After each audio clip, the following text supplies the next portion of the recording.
শিরোনাম: ভালোবাসার শেষ ঠিকানা।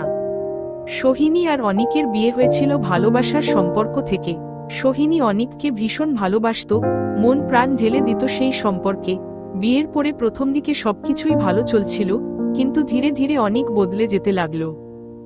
অনিক প্রায় রাতে মদ খেয়ে ফিরত, রাগ করত, চিৎকার করত, আর সোহিনীর ভালোবাসা আর সহ্যশীলতাকে দুর্বলতা ভেবে নিত।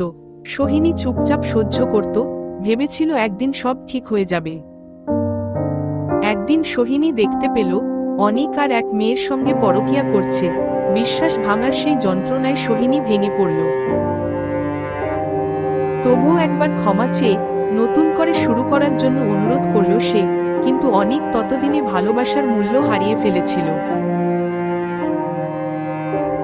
অবশেষে সোহিনী ডিভোর্সের সিদ্ধান্ত নিল। সেটা তার জীবনের সবচেয়ে কঠিন সিদ্ধান্ত ছিল। বহু রাত কেঁদে কেঁদে কেটেছে, ভাঙা হৃদয় নিয়ে দিন পেরিয়েছে। তবুও একদিন সে আয়নার সামনে দাঁড়িয়ে বলল, আমি ভালোবাসা পেয়েছি, কিন্তু নিজেকে হারিয়ে ফেলতে পারি না।